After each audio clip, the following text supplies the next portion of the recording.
welcome back to Film History. We are covering a really important period, the post 9/11 period. Heavy events going on during this time. And really throughout this entire unit. This is the unit you guys should know the best. We're covering 2000s to present. So a lot of the films we're addressing, a lot of the topics you grew up with that you may remember or you may have heard about from your parents, but they still affected you in some way. So we start off with the dot-com burst in 2000. This is when there's an explosion of interest in dot-com companies, but money floods the market and the whole thing kind of falls apart.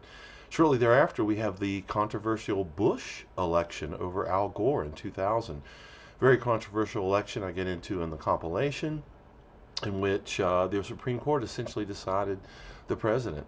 Then, of course, we have the most important event, and that's the 9/11 attacks. And those really affected America and changed the world. Everything was different after that date, including airline travel and the safety and so forth that's required. So we get into that. That leads to, of course, the war on terror and the Iraq War, the Afghan War. We have allegations of torture. Lots of things going on in society. Let me cover a couple of things. We have the heavy use of medication, pharmaceuticals for teens and just people. A lot of people are taking drugs to make their life better, and that shows up in some of our movies. The Enron scandal shows up in Aaron Brockovich, and it connects to the various scandals that were going on in California related to energy. And of course, we have the great financial crisis that ends this period around 2007, 2008, which leads to a recession, major inflation in real estate prices, and really tough times for the working class. That happens quite a bit. This is as millennials are coming of age, as they're maybe going into their first job. And this is a big problem for them, kind of sets them back. So we're entering the millennial era, the millennial age, where those folks are coming of age. They're in their 20s, 30s, and the conditions are affecting them. Also, we see attempt in Hollywood to sort of transition to more better roles for women. We see a growth in women's importance in Hollywood, better roles, action stars. Obviously, Julia Roberts becomes a star, a huge star, because of Aaron Brockovich. The other big thing in Hollywood is tech advances, huge tech advances, CGI. Of course, we have Blu-ray and so forth, but we begin at the end of this period to see the beginning of streaming, which will, of course, dramatically change Hollywood.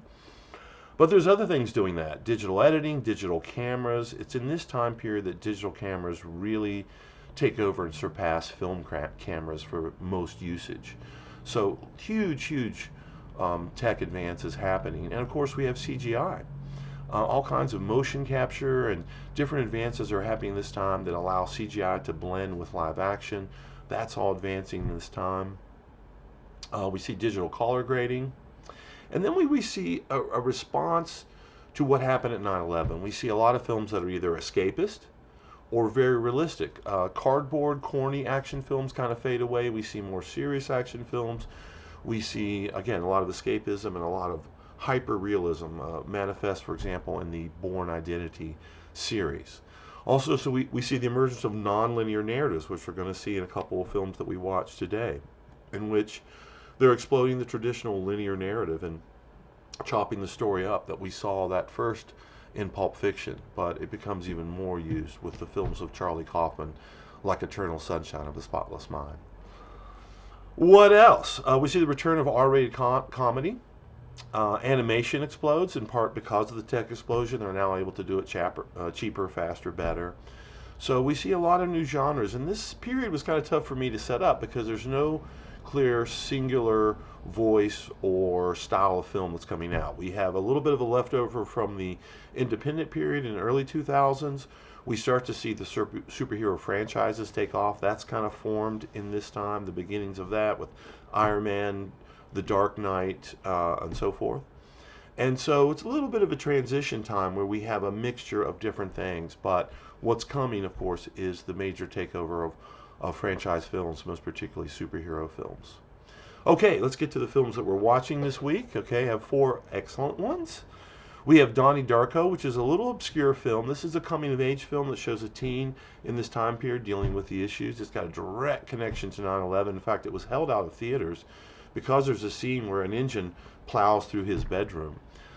We see a medicated teen struggling with high school and lots of the pressures from outside. It has a supernatural and horror element to it as well, which we will see growing in this time as horror becomes more popular. Next up, we have Eternal Sunshine. I might call this a rom-glum.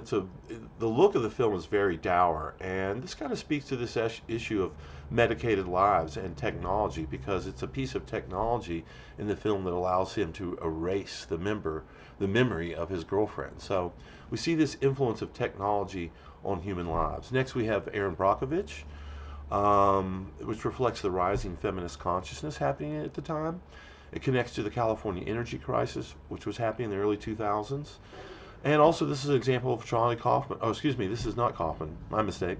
It's a true story. This film turns Julia Roberts into a star, based on a real life person who herself becomes famous, Erin Brockovich.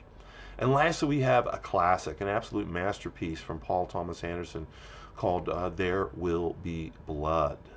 It really comments on American greed. This is a historical piece set earlier, and I haven't done a lot of those, but this film is so fantastic, and it so captured the zeitgeist of the time. Even though it's talking about history, talking about the past, it's really commenting on American greed, oil wealth, and the type of person, type of man that is produced by this type of society. And lastly, it has one of the great method acting performances of all time by Daniel Day-Lewis in this film, There Will Be Blood. And then, of course, I didn't list it because I figured most of you had seen it. We also have No Country for Old Men, which is actually has a great relationship with There Will Be Blood. They were filming at the same time. The films really comment about similar things. So, what's happened to America? How have the elders let this happen, and the deterioration of the society and takeover of greed and money? So that film's also in there as well. I hope you enjoyed the lesson and the lecture. Don't forget to watch the compilation video. A lot of good information. And in your answers, feel free, if you have a personal connection to a film or you remember something, make sure you answer the question, but go ahead and throw your own insights or your thoughts about a film that we cover into your answers. That'll be really interesting for this time. All right, everybody, I hope you enjoyed that. That is American Cinema, post 9/11 era. Please reach out with any questions, and I will see you on the homework and discussion forums. All right, take care.